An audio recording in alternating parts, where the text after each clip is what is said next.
안녕하십니까. 잘 지내셨습니까? 예. 오늘은 다큐멘터리에 대해서 공부하도록 하겠습니다. 여러분들이 이제 영화 하면은 이제 극영화가 이제 극영화라고 생각하시죠, 대부분. 그야말로 이제 허구의 스토리, 그리고 또 스펙타클한 또 영상, 또 극장에서 볼 수 있는 것들이 대부분 그런 극영화죠. 그렇지만은 가끔 이제 다큐멘터리도 극장에서 여러분들이 보기도 하죠. 그리고 그래서 이제 다큐멘터리가 여러분들한테는 사실은 그렇게 재미없는, 그렇게 재미있지 않은 그런 영화로 생각할 수도 있습니다. 다큐멘터리 영화 중에서도 굉장히 재미있는 것도 있어요. 제가 이제 앞으로 보여줄 다큐멘터리는 영화만큼 재미있는, 극영화만큼 재미있는 그런 다큐멘터리예요.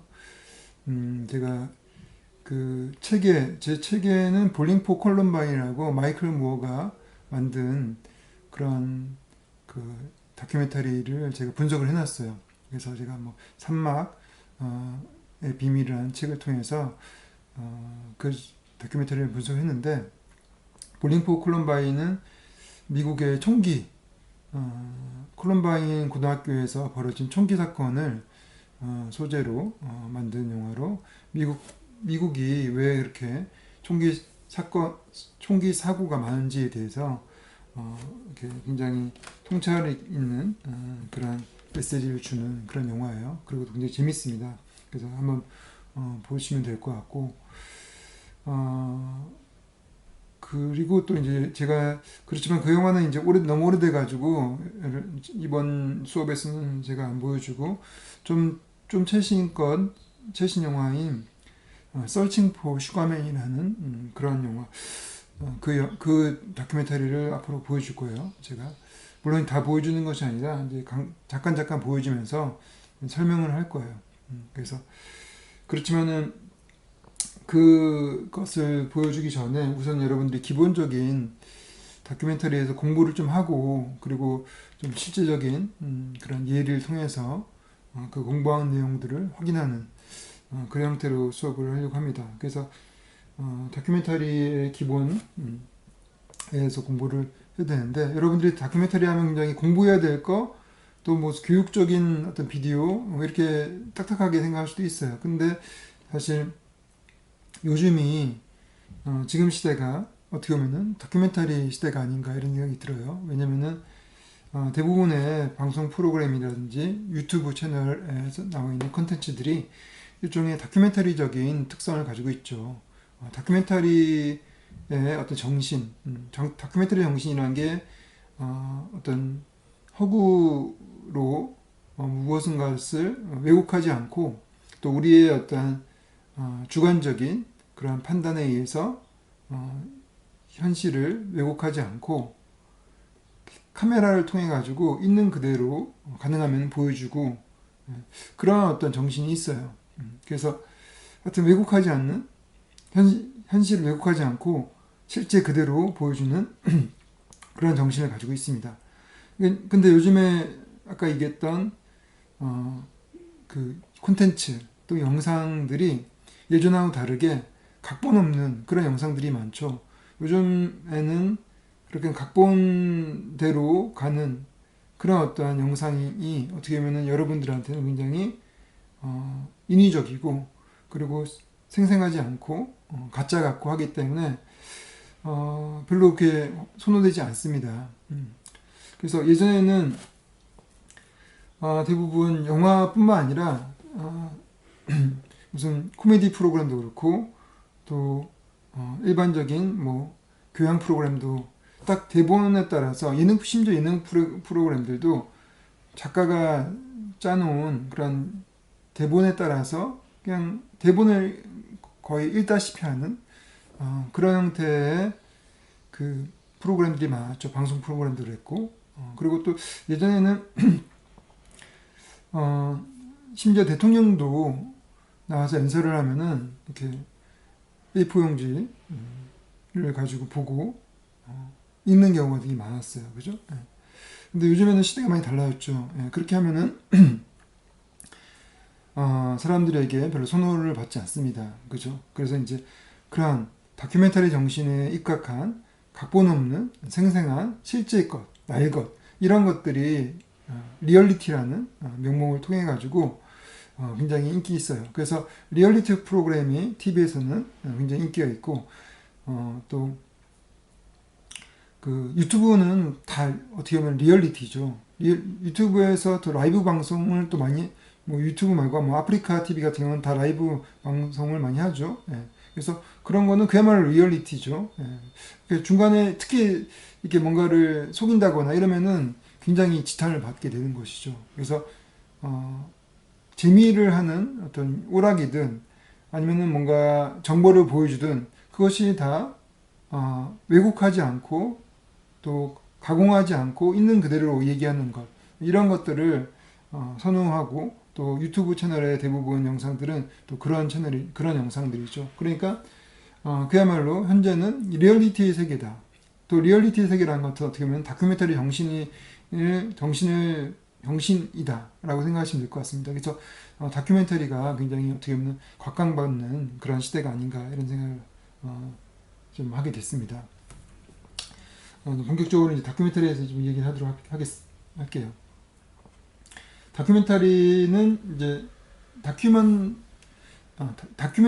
다큐멘트라는 말은 이제 뭐 자료 뭐 이런 뜻이죠. 하여튼 다큐멘터리는 원래는 이제 그 그런 그 자료 또 자료 뭐 이런 거에서 이제 파생됐긴 했겠지만은 이 말을 이제 처음 쓴 거는 존 그리어슨이라고 해서 그 영국의 그 다큐멘터리스트죠. 예, 그 사람이 이제 다큐멘터리 용어를 1930년 부터 이제 쓰기 시작했어요. 그래서 그 말은 이제 일종의 그 영상 중에서 현실을 왜곡하지 않고 있는 그대로 실제를 보여주되 그것을 그냥 있는 그대로 보여주는 것이 아니라 작가가 그것을 창의적으로 재구성해 가지고 어떤 이야기를 넣고 또 재미도 넣고 이런 하나의 그런 영상, 그런 이야기가 있는 영상, 그런 메시지가 있는 영상 이런 것을 이제 다큐멘터리라고 이제 얘기했습니다. 그래서 이제 다큐멘터리는 어떻게 보면은 사실을 적절히 선택하고 배열하고 하고 싶은 말을 하는 것이다라고 좀 정의할 수가 있어요. 그러니까 이제 허구의 것이 아니라 그야말로 실제를 근데 실제를 그냥 있는 그대로 보여주는 것이 아니라 그걸 있는 그대로 보여주는 것은 사실 CCTV잖아요. CCTV에 기록되는 게 다큐멘터리는 아니에요. 다큐멘터리는 그런 나의 것인 그런 데이터, 정보, 영상 정보를 우선 선택을 해요. 선택하고 또 배열하고. 그러니까 선택한다는 거는 우선은 카메라가 선택을 또 첫 번째 할 것이고, 카메라로 찍은 다음에, 그 다음에 그것을 또 편집할 때 또 선택을 하죠. 그러니까 다 선택의 과정이죠. 카메라 감독도 내가 원하는 것을 이렇게 프레임을 선택을 해요. 그러니까 다큐멘터리는 그야말로 실제 그대로는 아니죠. 있는 그대로의 실제는 아니에요. 예. 왜냐하면 그 중에서 주관적인 그러한 시선을 통해서 선택이 된 것이죠. 그리고 또 주관적인 입장에서 관점에서 편집이 된 것이고. 예. 그래서 결국은 하고 싶은 말, 누가 하고 싶은 말? 작가가 하고 싶은, 다큐멘터리스트가 하고 싶은 말을 하는 것이에요. 그러니까 어떻게 보면은 그냥 영화하고 특히 다르지가 않아요. 영화는 역시 영화도 작가가 하고 싶은 이야기가 있어요. 그 이야기를 재밌는 이야기를 써가지고 또 배우를 또 캐스팅해가지고 연기를 통해가지고 그 이야기를 하게끔 해요. 근데 다큐멘터리스트는 똑같이 하고 싶은 얘기를 하는데 그것을 그 재료 자체가 허구의 것이 아니라 실제의 것을 그냥 이용한다는 것이죠. 그 차이예요. 그러니까 소스가 그 재료의 차이죠. 재료의 차이.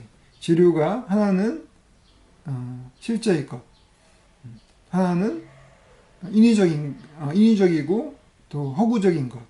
그 차이가 있는 것이 결국은 그 전달하는 어떤 메시지, 또 전달하려고 하는 사람들이 또 그거를 보는 재미, 이런 것들은 극영화나 다큐멘터리나 크게 다르지 않다는 거죠. 예를 들어서 봉준호 감독이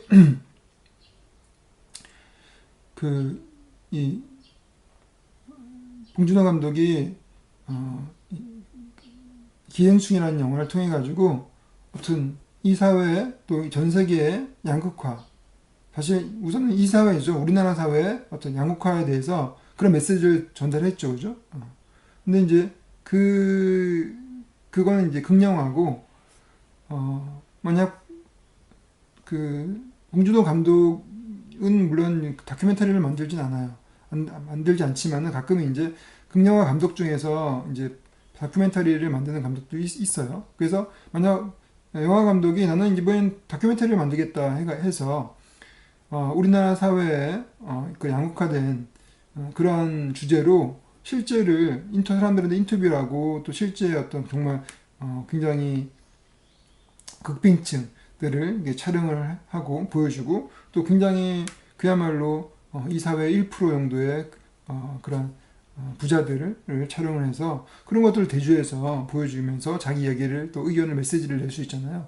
그러면 결국은 극영화든 다큐멘터리든 결국은 전달하려고 하는 것은 하고 싶은 이야기를 하는 거죠. 그래서 그런 면에서 다큐멘터리도 그렇고 극영화도 그렇고 둘 다 우리 삶에 어떤 작가가 우리 삶에 있어서 특정한 어떤 순간과 그런 어떤 사건들을 선택을 해가지고 자기가 하고 싶은 이야기를 하고 싶은 메시지를 전달하는 이런 것이라고 볼 수 있어요. 그래서 그거는 다큐멘터리나 극영화나 당연히 극영화가 허구적인 것이기 때문에 다큐멘터리가 더 진실되고 실제 가깝다라고 또 얘기할 수도 있겠지만은 꼭 그렇지만은 않아요. 왜냐면은 다큐멘터리도 데이터는 이 재료는 실제를 쓰지만은 충분히 왜곡도 할 수 있고 또 프로파간다라고 해서 자기의 어떤 이해 또 정치적인 이해라든지 자기의 어떤 이익을 위해서 현실을 왜곡해 가지고 그렇게 사람들에게 어떻게 보면 선동하는 그러한 다큐멘터리들도 많아요. 그렇죠? 그래서 특히 예전에 그런 나치가 만들었던 다큐멘터리가 되게 많았거든요. 그런 것들은 그야말로 정치적인 선동을 위해서 만든 것이고 또 그 이후에 어떤 사회주의 국가에서도 만든 다큐멘터리라든지 또 그냥 자본주의 국가에서 만든 다큐멘터리, 국가에서 만든 다큐멘터리, 또 우리 예전에 군사정보에서 만든 많은 다큐멘터리들이 있었어요. 그런 것들을 어떻게 보면 그것들이 정말 진실에 가깝다라고 볼 수 없거든요. 예. 그렇고 또 허구의 영화인 극영화 역시 그것이 허구의 인물을 통해서 이야기를 막 맞춰가지고 만들었기 때문에 사건도 만들고 했기 때문에 그게 가짜고 진실하지 않다라고 또 말할 수는 없을 거고 그렇죠? 왜냐면은 여러분들이 정말로 좋아하는 뭐 인생 영화 이런 영화들 보면은 그게 여러분들의 삶과 여러분의 일상의 진실을 담고 있기 때문에 또 나의 어떤 진짜의 감정 또 사람들과의 관계에 있어서 진짜의 모습 이런 걸 담고 있기 때문에 여러분들이 인생 영화라고 하고 그 영화가 너무나도 멋있다 그 영화에서 영향을 많이 받는 것이죠. 그래서 극영화 역시 허구이지만은 충분히 인간 삶의 진실과 사실 실제를 잘 전달할 수가 있다는 것이죠. 그래서 여튼간 그거는 형식적인 어떤 장르적인 차이 방식의 차이 그러니까 이야기를 전달하는 스토리텔링하는 방식의 차이가 있는 것 뿐이지 실제 그게 진실하냐 안 진실하냐는 어떻게 맞냐에 따라 다른 것이죠. 그리고 작가의 그야말로 진정성, 진실성 이것이 중요한 것이지 이것이 다큐라고 해서 진실에 가깝고 극영화라 해서 진실에서 멀다 이렇게 볼 수는 없는 것이죠. 그래요. 그렇게 생각하면 될 것 같고, 그러면은 그렇게 여러분들이 다큐멘터리에 대한 큰 개념에 대해서 여러분들이 지금 이제 생각해 볼 수 있었어요. 그러면 이제 좀 약간 다큐멘터리의 짧은 역사를 좀 다루려고 해요. 사실 다큐멘터리는 영화의 최초의 형식이었어요. 그러니까 최초의 영화라고 하는 리메르의 열차의 도착이 그야말로 다큐멘터리 형식이죠. 그냥 있는 그대로 그냥 쭉 찍어서 보여주는 거였거든요. 그래서 아마 여러분들도 봤겠죠. 그래서 한번 약간 짧게 보여주면은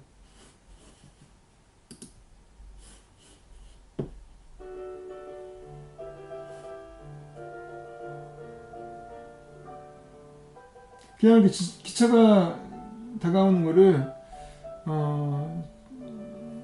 리메르 형제가 카메라로 찍은 다음에 그걸 다시 또 그 스크린에다가 영상을 한 거예요. 사람들이 이런 걸 본 것이죠. 그래서 이런 그야말로 이제 그냥 다큐멘터리의 형식이라고 볼 수가 있죠. 그래서 처음에 영화는 대부분 초창기 영화는 다 이렇게 다큐멘터리였어요. 그냥 인물들 실제 인물을 그냥 보여주고 예를 들어서 물 뿌리는 사람 해가지고 호수로 물 뿌리다가 누군가가 뒤에서 그거는 이제 어떻게 보면 약간의 이제 극영화의 어떤 형태가 될 수 있겠네요. 초창기에는 하여튼 초창기 영화는 대부분 실제 있는 것들을 그냥 찍은 거죠. 그래서 많은 영화들이 그런 여행 영상, 그렇죠? 그래서 어떤 특정한 이국적인 그런 장소에 가가지고 그걸 촬영해가지고 사람들이 보여주면 저렇게 이국적인 멋진 모습에 감탄하고 그런 것들을 그야말로 요즘에 어떻게 보면은 그런 느낌일 수도 있을 것 같아요. 요즘에 이제 여러분들이 블로그나 아니면은 이제 그쵸. 인스타그램 이런 데다가 그냥 사진을 올려서 사람들에게 내가 봤던 것들을 이렇게 멋지게 보여주는 이런 것이죠. 근데 이제 그 시기에는 그게 이제 실제 동영상으로 보여주는 형태였기 때문에 어떻게 보면 많은 사람들이 한 번도 본 적 없는 동영상. 그때는 활동사진이라고 또 했었죠. 사진이 막 움직이기 때문에 되게 신기했었겠죠. 그래서 그런 어떤 초창기에는 그랬지만은 이제 나중에는 이제 점차적으로 이제 이게 길어지면서 스토리가 들어가게 됐죠, 그죠?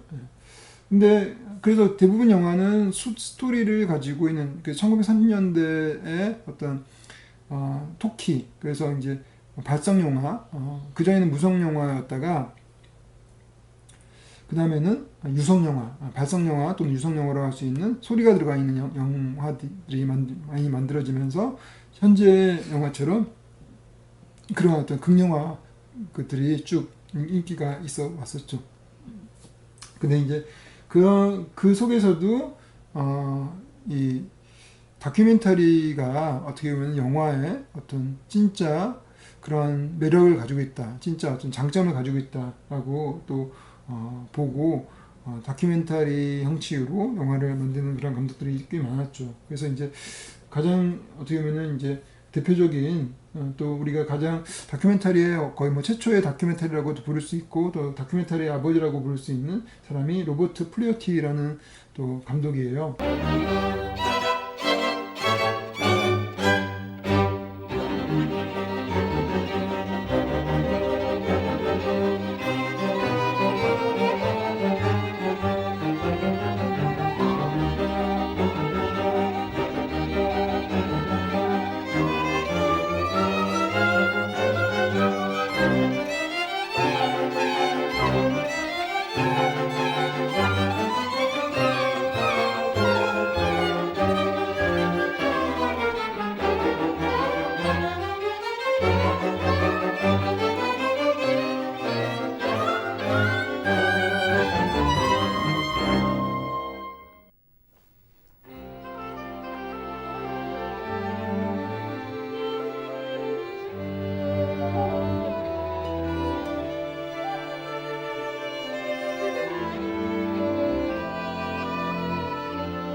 기존의 영화도 이제 여전히 극영화 말고 그냥 아까 얘기했던 것처럼 이국적인 어떤 그 장소를 이렇게 보여주는 그러한 영화들이 많았었는데 그거와 확실하게 다르게 이 로버트 플루어티 영화를 다큐멘터리라고 이렇게 우리가 칭할 수 있었던 이유는 뭐냐면은 그야말로 플루어티가 나름대로의 어떤 작가로서의 어떤 그런 역할을 했었어요.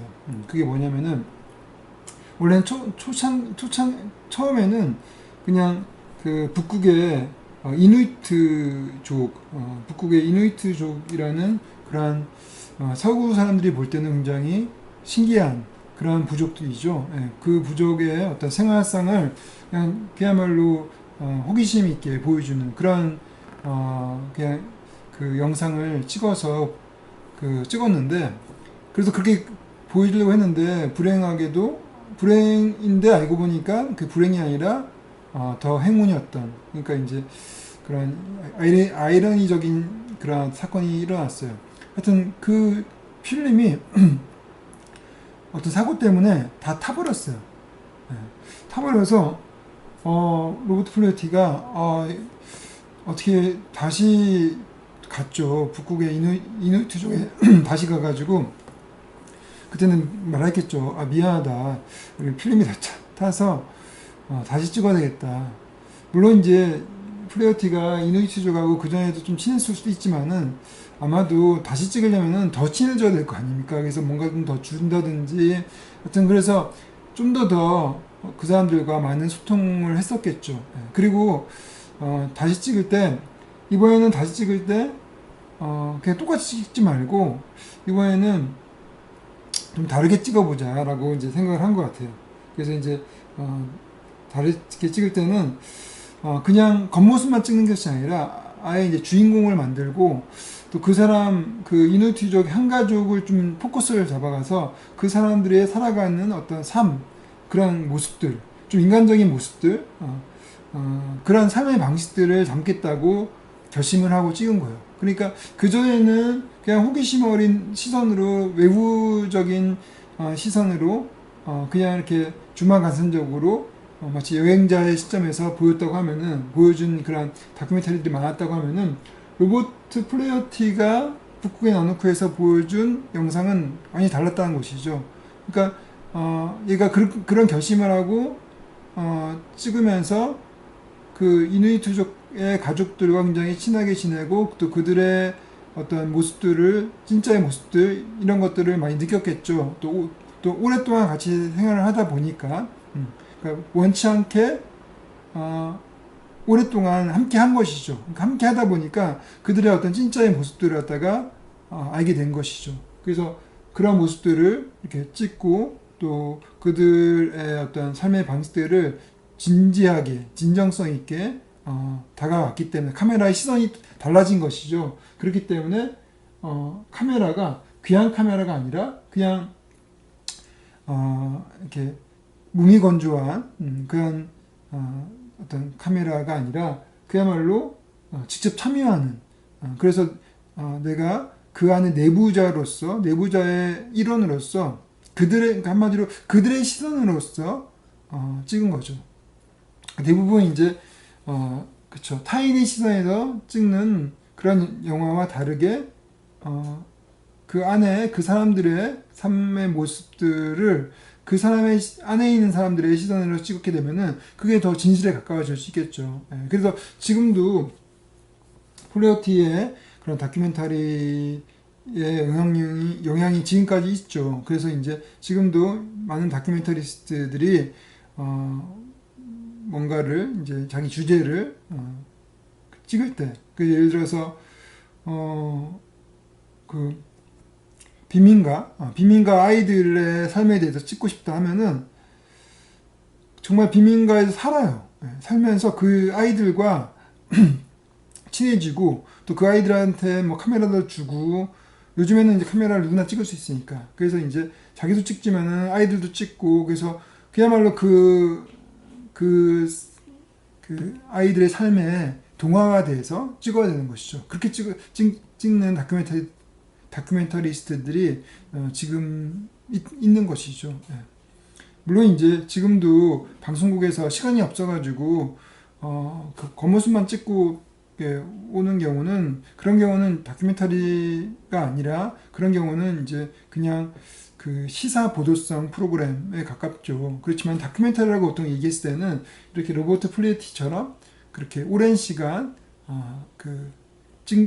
그야말로 찍히는 사람들과 그 주제인 사람들과 하나가 돼서, 그래서 동화돼서 그래서 함께 살면서 찍는 이런 것들이 이제 보통 다큐멘터리라고 보통 하죠. 그래서 극장용 다큐멘터리들은 대부분 그런 정도의 많은 시간과 노력을 투자를 합니다. 그래서 이제 북극의 나누크를 어떻게 보면은 최초의 다큐멘터리다 이렇게 얘기를 할 수도 있어요. 또 비슷한 시기에 이제 1929년도에 이제 지가 베르토프라고 러시아의 이제 카메라 감독이자 또 영화 제작자이기도 한 사람이 카메라를 든 사나이라는 이제 영화를 또 찍어요. 그리고 이 사람은 그 전부터 이제 이 카메라의 어떤 그런 장점, 카메라가 가지고 있는 어떤 그 진짜의 매력, 이런 것들이 그런 것들에 굉장히 신봉을 해요. 그래서 카메라는 뭐냐 하면은, 카메라는 그 진실의 눈이다. 그래서 이제 어떻게 보면은 키노아이라고 해서, 키노는 이제 그 영화란 뜻이에요. 영화. 그래서 영화의 눈은 영화의 눈이 이제 카메라죠. 그 카메라는 인간의 눈과 많이 다르다고 생각했어요. 그러니까 인간의 눈은 기본적으로 우리 뇌가 있기 때문에 뇌를 통해서, 그 눈을 통해서 들어온 그러한 신호들이 뇌에 의해서 필터링 되죠. 그래서 그 신호를 내가 무엇이다라고 파악해가지고 또 그걸 또 느끼기도 하고, 그렇죠. 그래서 그렇기 때문에 이거는 어쩔 수 없이 인간의 눈은 뇌를 통해서 꼭 필터링을 거치는, 그러니까 뇌란 지각 과정을 거치는 그러한 눈이라는 것이죠. 그러니까 어떻게 보면은 주관적일 수밖에 없어요. 그렇지만은 카메라는 그야말로 그 렌즈를 통해서 들어온 그런 이미지들을 이 필름에 그냥 딱 착상이 되는, 그래서 인간의 뇌나 인간의 주관적인 어떤 필터링이 없다는 것이죠. 그대로 이제 그 실제가 착상이 된다는 것이죠. 그래서 필름에서는 착상이 되고, 또 요즘에는 CCD, 그런 그 CCD라는 그런 기계죠. 그 디지털 이미지를 기록하는 그런 기계죠. CCD. 그 CCD가 또는 CMOS라는 것이 이렇게 영상을 딱 이제 기록을 하죠. 그래서 그래서 그 기록을 하면서 디지털화 시키죠. 근데 여튼간에 중간에 인간의 어떤 개입이 없다는 것이죠. 그렇기 때문에 카메라라는 것은 그야말로 객관적인 있는 그들의 진실을 보일 수 있는 눈이다라고 해서 키노아이라고 했고, 또 그 키노 프라우다라고도 얘기했어요. 프라우다라는 말은 그 러시아 말로 진실의 이런 뜻이에요. 그러니까 진실적인 눈, 진실적인 키노 영화라는 것이죠. 그래서 이제 카메라는 진실적인 영화를 만드는 그러한 일종의 키노아이, 그러한 눈이다 이렇게 본 거예요. 그래서 이제 이게 이제 영화의 어떻게 보면은 가장 중요한 발견, 인류가 어떤 그런 여러 가지 미디어를 사용하는 와중에 처음으로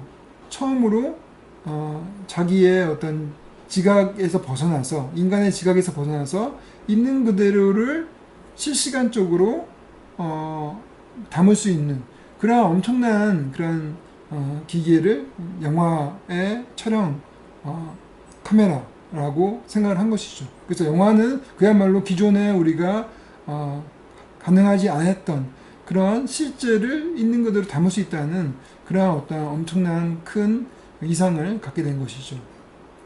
물론 아까 얘기했던 것처럼 100%의 실제라고 보긴 힘들어요. 아까 얘기했던 것처럼 결국은 카메라 감독이 뷰파인더를 잡고 실제의 어떤 특정한 부분을 선택하는 거기 때문에 그 선택하는 것 자체가 기본적으로, 그러니까 이 뷰파인더를 이렇게 잡는 것 자체가 주관성이 들어가기 때문에 100% 실제하고 똑같다고 볼 수는 없지만은, 그렇지만은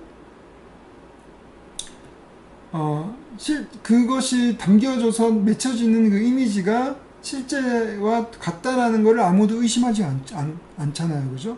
그렇기 때문에 어떤 그 실제의 부분이다라고 생각하는 거죠. 실제 부분인데, 그것도 이제 그 카메라 감독이 선택한 부분인데, 그 부분은 그 실제와 다르지 않다고 보는 것이죠. 그 실제라고 생각하는 거예요.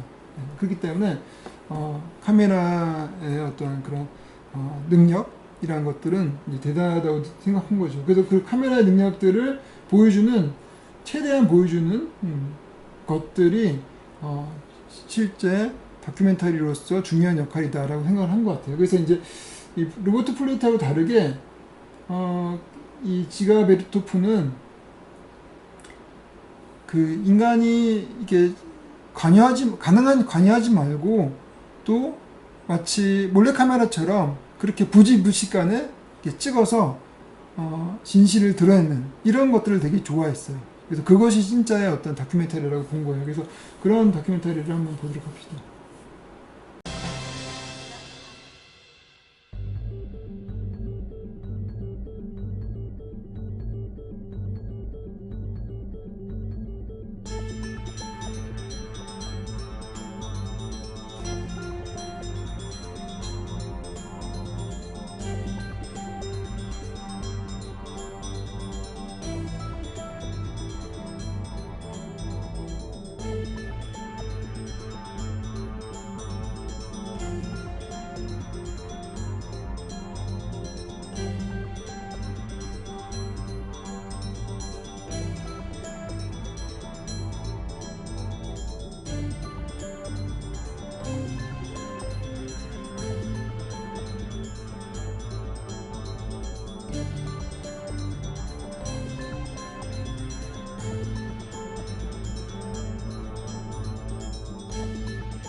그 카메라 든 사나이는 그 마치 이제 열차의 도착에 그 좀 긴 버전으로 보이죠. 그리고 좀 편집을 열차의 도착에 편집을 하지 않았다고 하면은, 그러니까 한마디로 이제 지가 베르토프는 리메르 형제가 처음에 보여준 그런 영화의 어떤 순수성, 그 오로지 인간의 지각을 거치지 않고 실제를 기계적으로 기록을 한다는 그런 영화의 혁명성, 순수성 이런 것을 최대한 활용해가지고 하나의 긴 영화를 만들었죠. 그리고 그거는 편집을 통해 가지고 어떤 리듬을 만들었죠. 그래서 특별한 이야기는 들어가진 않았지만은 편집을 통해서 그 실제의 사물들의 어떤 리듬 이런 것들을 만들었어요. 그래서 이거는 지가 베르토프가 자신의 어떤 주관적인 어떤 그런 메시지라기보다도 이 기계, 이 카메라라는 기계가 담고 있는, 기록하고 있는 그러한 영상들을 또 하나 이제 그 영상 속에 있는 사물들의 어떤 리듬들을 잘 맞춰가지고 그렇게 편집을 해서 그야말로 있는 그대로의 사물을 보여준다는 그런 차원에서 영화를 만든 것 같아요. 그리고 이 당시가 이제 1920년대가 뭐 전 세계적으로 어떤 구성주의, 미래파 이런 것들이 특히 러시아에서도 굉장히 유행했기 때문에 어떤 그런 기계를 통해서 인간의 어떤 세상에 기존에 없던 그런 새로운 세상, 굉장히 밝고 그리고 굉장히 그 이상적인 그런 세상을 그런 세상에 대한 자신감을 가지고 있었던 것 같아요. 그래서 그런 세상을 만들 수 있다.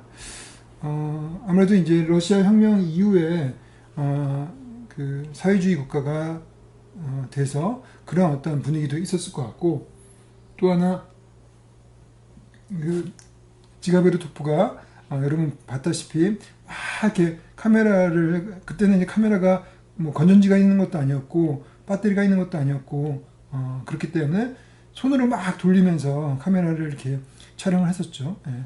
그러면서 그 카메라를 여기저기 자기가 갖고 그 촬영할 수 있는 모든 곳에 다 가서 촬영을 했죠. 그래서 뭐 옥상에 올라가서 촬영하고 또 제철소 가서 촬영도 하고 또 동네 그 또 거리 모든 우리가 일상적으로 우리가 그 갈 수 있는 또 카메라가 갈 수 있는 또 차를 타고면서도 가고 그래서 카메라로 그 볼 수 있는 세상을 최대한 다양하게 그렇게 보여주면서 그야말로 새로운 기기에 대한 어떤 그런 그 희망, 새로운 기기를 통해서 어떤 문화가 바뀔 수 있다는 그런 희망 이런 것들을 잘 보여주는 그런 영화라고 할 수가 있을 것 같습니다.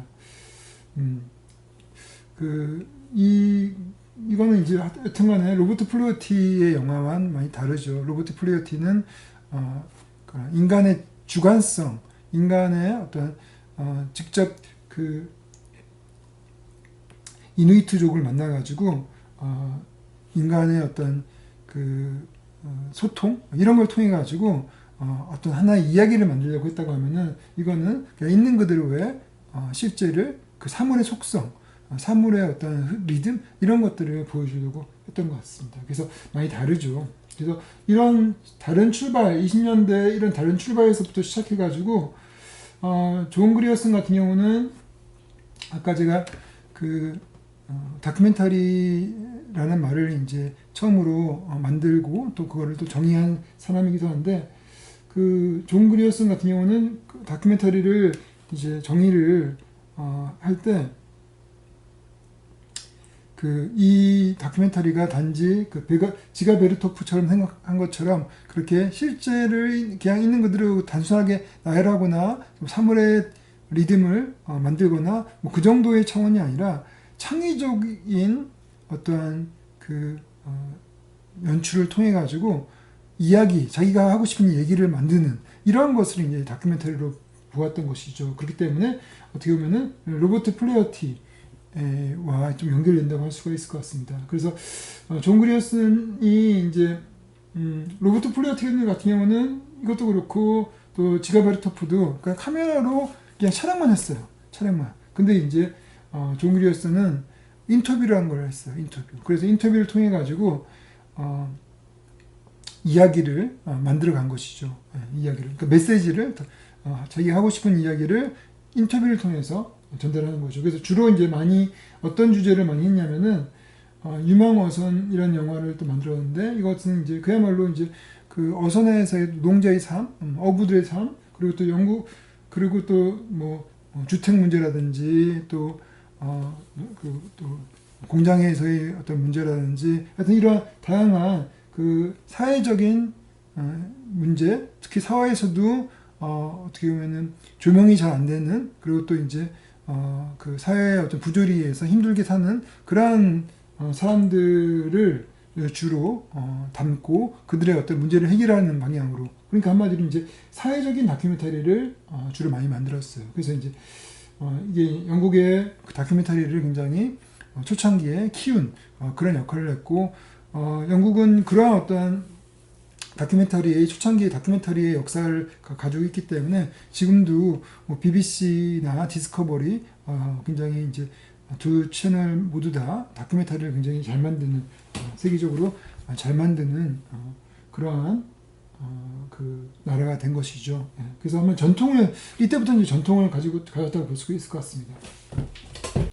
다음 시네마 베리테. 시네마 베리테란 말은 사실 이 키노 프라우다라는 말과 같은 의미예요. 왜냐면 이제 시네마가 영화고 베리테가 이제 프라우다와 똑같이 진실의 이런 뜻이에요. 그러니까 이제 진실의 영화라는 이제 의미를 가지고 있는데, 이 시네마 베리테라는 것이 이제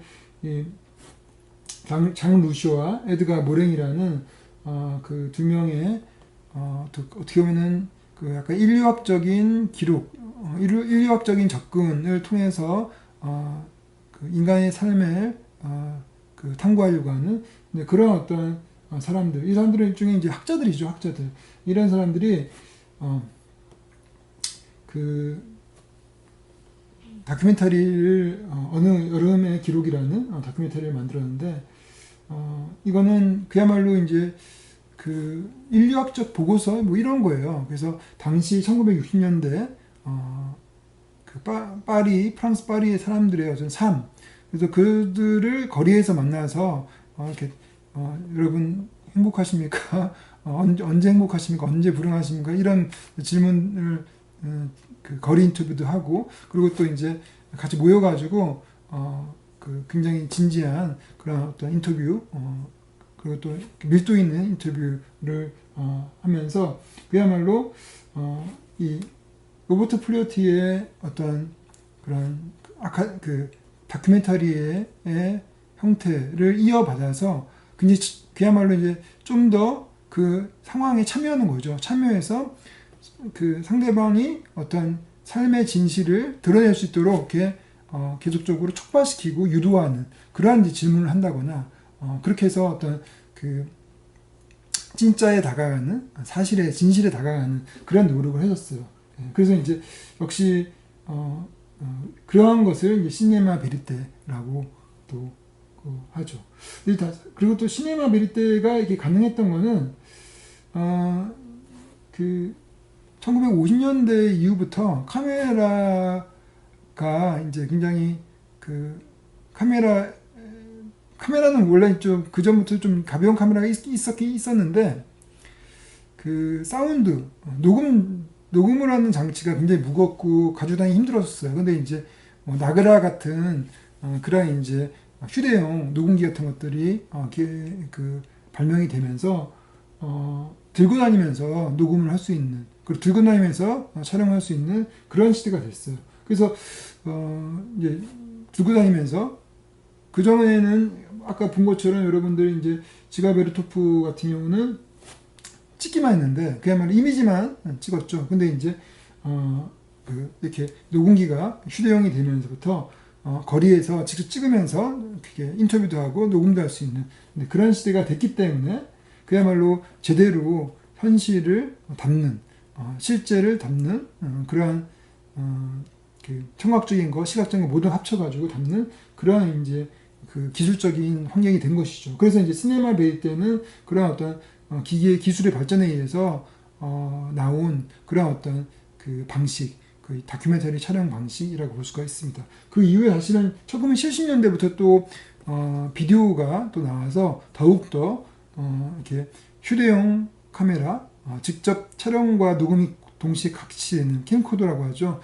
그런 것들이 이제 70년대 이후부터 발명이 돼서 비디오가 나오게 되면서부터 더더욱더 누구나 쉽게 그렇게 촬영을 할 수 있는, 뭐 누구나는 아니죠. 그때도 비디오 카메라가 그렇게 싸진 않았으니까 누구나 촬영하는 시대가 됐던 거는 이제 제가 보기에는 홈비디오가 나오는 80년대 이후부터 가능했던 것이고, 그야말로 이제 아무나 언제든지 찍게 된 것은 스마트폰이 나오면서부터 된 것 같아요. 하여튼 60년대는 또 그랬다는 것이죠. 그리고 또 비슷한 시기에 시네마 베리테하고는 좀 성격이 다른 다이렉트 시네마라는 것들이 또 나왔어요. 이거는 이제 시네마 베리테는 프랑스에서 출발했다고 하면은 다이렉트 시네마는 저 캐나다 또 미국에서 주로 유행을 많이 했어요. 그래서 이제 어떻게 다르냐면은 다이렉트 시네마 말 그 자체로 그야말로 그 참여적 카메라가 아니라 카메라를 곧바로 다이렉트로 들이대 가지고 그냥 약간의 우연적인 상황에서 뭔가 이렇게 한마디로 전혀 이 그 찍히는 사람과 찍는 사람 간에 나름대로 소통이라든지 사전 협의 같은 게 없이 그냥 찍는 거예요. 그냥 그래서 이제 어떻게 보면은 그 갑작스럽게 이렇게 사전에 협의 없이 갑작스럽게 찍어서 실제 모습을 가능하면은 왜곡하지 않고 담는 그런 이제 그런 것이 그야말로 다큐멘터리의 정신이라고 생각했던 것 같아요. 그래서 다이렉트 시네마 같은 경우는 거의 그야말로 이 카메라가 이렇게 그 키누 프라우다 또 지가베르토프가 믿었던 것처럼 카메라가 인간의 지각을 통하지 않고 있는 그대로의 진실을 담을 수 있다는 그러한 선상에서 그러한 어떤 정신의 선상에서 카메라를 가능하면은 그 감독이 참여하지 않고 관여하지 않고 그냥 찍는 거죠. 그래서 이제 그 마치 벽에 파리가 붙어 있는 것처럼 별로 사람들이 파리가 붙어 있는 것을 아무도 모르고 생활을 할 거 아니에요. 그러니까 카메라를 의식하지 않고 움직이는 것들을 움직이는 사람들의 어떤 일상이라든지 이런 것들을 그냥 찍는 거죠. 근데 이제 사실 이 시네마 베리테 같은 경우는 찍히는 사람이 카메라를 의식을 해요. 왜냐면 카메라가 찍히는 게 보이거든요. 그러니까 카메라에 의식을 하면서 또 그 작가가 그거에 대해서 질문도 하고 작가가 어떻게 좀 해라. 또 네가 옛날에 뭐 그 잘 많이 했던 그런 버릇이 뭐냐. 그래서 직접 옛날에 했던 것들을 또 다시 상기시켜서 그걸 하게끔 만들고 그야말로 약간 이 간섭이 되는 거죠. 그래서 참여를 하는 거죠. 그렇지만은 다이렉트 시네마는 그런 어떤 직접적인 참여를 피하고 그야말로 그렇게 마치 없는 것처럼 그렇게 촬영하는 카메라가 없는 듯 촬영하는 이런 형태를 다이렉트 시네마라고 합니다. 그래서 프레데릭 와이즈만이라는 또 감독이 티티커 폴리스라는 이제 영화를 또 만들어 등이 유명해졌는데 이거 같은 경우는 이제 정신병원에서의 어떤 삶, 그 사람들의 삶을 있는 그대로 가능하면은 보여주려고 하는. 그래서 그런 것들이 그냥 있는 그대로 보여줘도 대부분 사람들은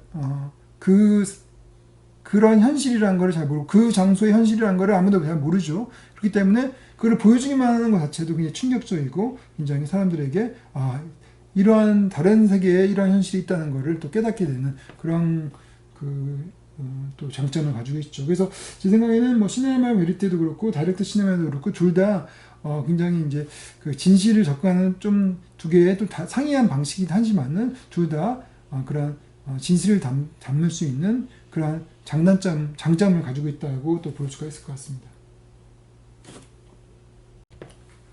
그래서 이제 다큐멘터리의 특성에 대해서 좀 정리를 하도록 하겠습니다.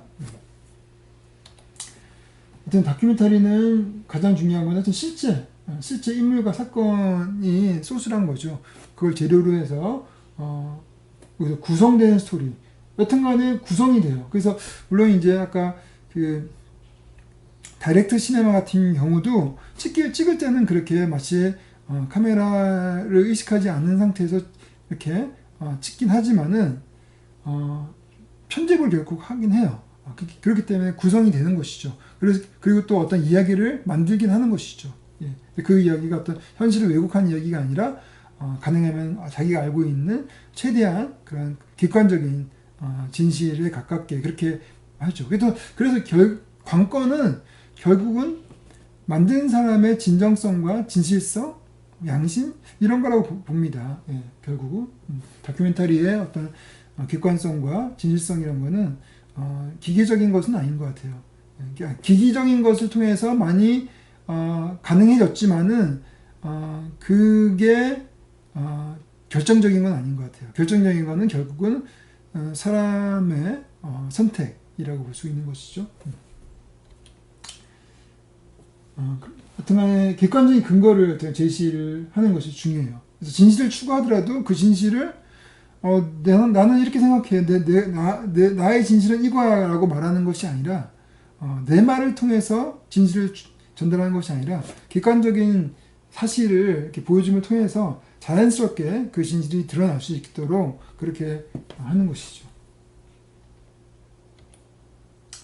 그리고 주제를 극영화 같은 경우는 이 사건과 또 캐릭터의 인물들의 이야기를 통해서 간접적으로 전달한다면은 다큐멘터리는 직접 인터뷰를 통해서 거기 인터뷰하는 사람이 직접 말로 또한 행동으로 직접 내가 그곳의 진실을 얘기하죠.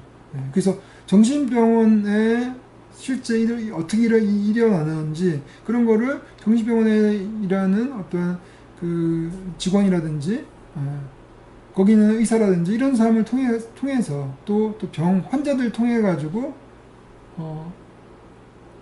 직접적으로 듣는 것이죠. 그래서 그 내용들이 직접적으로 전달이 돼요. 그리고 그런 것들이 아까 얘기했던 것처럼 그냥 단순하게 나열하는 것 수준이 아니라 그런 수준이 아니라 그거를 그 창조적으로 여기서 창조적이란 말은 이 현실을 지 맘대로 그렇게 만든다는 이런 의미가 아니고 여기서 창조적인 그 재구성이라는 것은 이제 그 상황에 있는 그대로의 진실에 대해서 그 표면적인 부분만 이렇게 보여주는 것이 아니라 그런 것의 어떤 본원적인 부분 그리고 또 다른 것과의 관계 이런 것들을 모두 고려해 가지고 그야말로 인간 그 다큐멘터리스트가 그것들을 그야말로 종합적으로 판단하는 거죠. 종합적으로 판단해서 그것들을 다 연결시켜요. 연결시켜 가지고 하나의 어떤 그림으로 만드는 것이죠. 그러니까 이제 사실 실제 보여주는 것들은 조각조각이잖아요. 대부분 카메라가 보여주는 거는 조각조각의 어떤 사실이라고 하면은 그런 것들을 100% 실제로 보여주기 힘들잖아요. 그죠? 그 긴 시간과 그리고 또 그 많은 장소 이런 것들을 1시간, 2시간 안에 그걸 다 보여줄 수가 없어요. 그렇지만은 그것을 이해하고 파악할 수 있게 하기 위해서는 여튼간 창조적으로 그런 조각들을 다 연결시키는 거죠. 연결시키고 그것의 어떤 관계 그런 것들에 대해서 작가가 그리고 다큐멘터리스트가 그것을 그 관계를 이 인터뷰를 통해서 또 아니면 나레이션을 통해 가지고 그 세계를 이해시키고 정리시켜주는 그런 역할을 하죠. 그래서 이제 그런 부분에서 창조적인 재구성이다라고 할 수 있을 것 같습니다. 그러니까 그 창조라는 거는 없는 거에서 새로운 걸 만드는 창조가 아니라 원래 있던 것들을 어떻게 사람들이 그거를 진실에 가깝게 다가갈 수 있도록 이해할 수 있게 이렇게 만드는 것이죠. 예. 그래서 실제 우리가 그 겉모습으로 파악이 안 되는 것들은 여튼간에 그 보이지 않는 그 세계와 그것의 배경 이런 것들을 우리가 이해를 해야 되거든요. 그래서 그런 것까지 이제 그 다큐멘터리는 관여를 한다는 것이죠. 예, 그래서 그리고 또 하나는 다큐멘터리 역시 이제 뭐 1시간에서 2시간짜리 대부분 장편 다큐멘터리는 1시간이 대부분 넘죠. 1시간 반 정도 되는데 역시 그 긴 시간 동안 사람들이 그거를 지루하지 않게 보게끔 하는 그런 것들이 필요하죠. 그래서 그 구성 자체가 어떤 극적인 드라마틱한 그런 구성을 하는 것이죠. 그래서 궁금하게 만들고 또 나름대로의 어떤 클라이막스가 있고 또 놀라움, 서프라이즈가 있을 수 있고 또 서스펜스가 있을 수 있게끔 그렇게 이제 구성을 하게 되고 그리고 아예 이제 그 다큐멘터리의 아이템, 그 주제 자체가 기본적으로 극적인 주제를 가지고 있는 것이죠. 그래서 예를 들어서 제가 이제 아까 얘기했던 볼링 포 콜럼바인이라는 것도 기본적으로 그 주제 자체가 그 수많은 사람들을 총기로 죽게 한 그런 사건인데 그 사건 자체가 굉장히 극적인 사건이죠. 예, 그래서 이제 그 사건의 배경과 그 여파 이런 것들을 다루죠. 예, 그러니까 굉장히 이제 사람들에게 그 인생이 바뀌는 엄청난 사건들을 다루거나 그죠? 예, 그래서 인생이 바뀐 그런 사건을 다루는 것 자체가 그 아이템 자체가 극적인 아이템이고 그리고 또 제가 또 서칭 포 슈가맨이라는 그런 다큐멘터리를 제가 앞으로 보여줄 건데 소개할 건데 그것도 역시 아이템 자체가 그 인물 자체가 굉장히 극적인 삶을 살고 있는 극적인 삶을 살았던 지금도 살고 있지만 극적인 삶을 살았던 사람에 대한 기억 그 사람들에 대한 기록을 다룬 그런 영화예요. 그렇기 때문에 영화 자체도 굉장히 극적이죠. 그리고 다큐멘터리는 그 시사 프로그램에 비해서 시간의 제약을 절반한다. 이거는 이제 여기서는 다큐멘터리는 이제 그 극장용 다큐멘터리를 말하는 거예요. 여기서 다큐멘터리는 그러니까 이제 장편 다큐멘터리를 말하는 것이고 물론 이제 TV에서도 가끔 그 뭐 1시간 반이나 뭐 1시간 가량 되는 장편 다큐멘터리를 하긴 해요. 그렇지만은 그거 말고 또 시사 프로그램이 있죠. 그래서 그 짧게 그 주에 어떤 문제가 일어났을 때 그 예를 들어서 아파트에 수위가 그 주민들의 폭력에 의해서 뭐 자살하게끔 됐다. 뭐 이런 사건이 일어났다면은 그 사건에 대해서 앞뒤의 배경과 또 그것의 어떤 그 사회적인 영향 이런 것들에 대해서 있는 그대로 그렇게 취재를 해가지고 뭐 PD 수첩이라든지 아니면은 또 그것이 알고 싶다 뭐 이런 프로그램을 통해 가지고 만들어지잖아요, 그죠? 예, 그것의 어떤 원인과 문제에 대해서 탐사하는 그런 프로그램들이 많아요. 예, 근데 그런 것들은 시간의 제약을 좀 받아요. 왜냐면은 그 시기에 맞게끔 시기가 지나고 나서 그걸 찍는 것이 찍어서 보여주는 것이 아니라 그 일이 일어났을 때 일어나고 뭐 1, 2주 안에 여튼간에 보여줘야 돼요. 그러니까 촬영 기간도 한 일주일밖에 안 되겠죠, 그죠? 예. 그렇지만은 이 다큐멘터리 특히 이제 장편 다큐멘터리 같은 경우는 만약 같은 주제를 한다 하더라도 그것을 굉장히 심도 깊게 다루고 그것을 시기와 관계없이 그게 뭐 한 달 전에 일어났던 1년 전에 일어났던 여튼 그거는 이 사회의 문제 여전히 이 사회의 문제를 드러낼 수 있는 현상이기 때문에 그 현상 하나를 가지고 깊이 있게 들어가는 것이죠. 그래서 사람들의 어떤 욕구라든지 또 사람들의 계층 간의 어떤 그런 차이라든지 또 그 차이를 통해서 사람들이 어떤 구별짓기를 하려고 하는 어떤 욕구를 가지고 있다든지 하여튼 그런 것들에 대해서 아주 굉장히 심도 있게 그렇게 들어가서 이 사회의 어떤 근본적인 문제에 대한 결론을 작가가 주관적으로 낸다는 것이죠. 그렇기 때문에 시간의 제약을 덜 받고 그냥 그 충분히 그리고 오랫동안 촬영할 수 있다는 거죠. 그래서 뭐 1년이 될 수도 있고 2년이 될 수도 있고, 그래서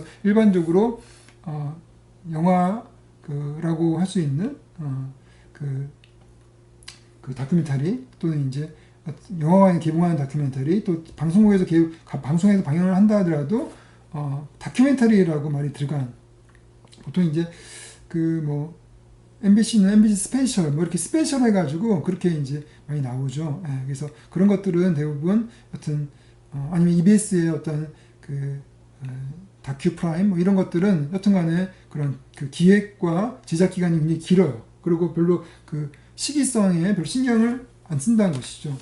그래서 그런 걸 다시 한번 정리하면은 리포타주와 상대 다큐멘터리의 차이라고 볼 수가 있어요. 리포타주란 말은 기록문학이나 이런 의미를 가지고 있었는데, 이것이 이제 영상 시대가 되면서 영상을 통해서도 어떤 그 실제 있는 것들을 기록을 하는데, 그게 이게 단지 기록하는 것뿐만 아니라 이것들에 대해서 어떤 문제에 대한 나름대로의 어떤 해결책을 내거나 아니면 거기에 대한 메시지를 내는 건데, 그거 역시 아까 말했던 것처럼 시사 프로그램처럼 그렇게 그 객관적인 사실 그것들에 대해서 어떤 보도하는 뭐 이런 형태가 되는 것이죠.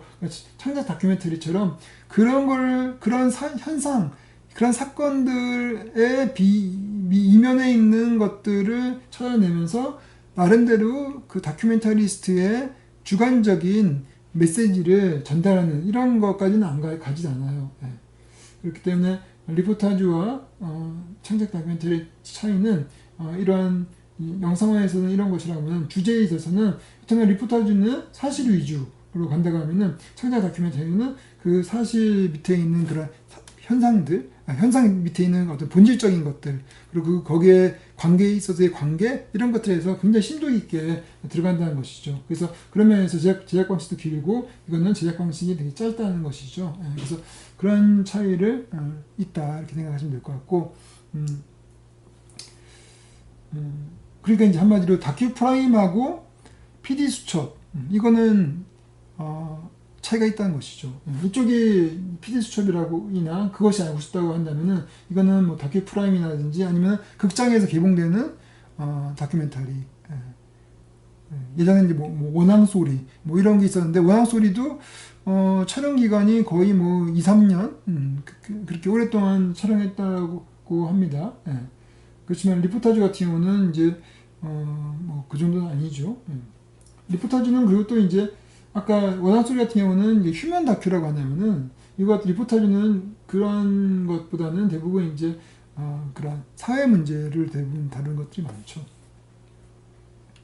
물론 창작 다큐멘터리도 아까 말한 볼링 포 콜럼바인은 사회 문제지만은 또 탐사 보도성 프로그램과 비슷한 주제를 가지고 있지만은 그 마이클 무어라는 감독의 주장, 마이클 무어가 생각할 때 미국 사회에 총기가 사건이 똑같이 뭐 캐나다나 다른 나라 비슷한 국가에 비해서 그렇게 무기를 소유를 자유로 한 나라에 비해서 어마어마하게 그 총기 사건이 많이 나는 그 이유에 대해서 자기 나름대로의 주관적인 이유를 밝혀요, 여기서. 물론 그 주관적인 이유가 다 사실적인 근거를 들었기 때문에 우리는, 많은 사람들은 그게 진실에 가깝다라고 우리가 느낄 수 있는 것이죠.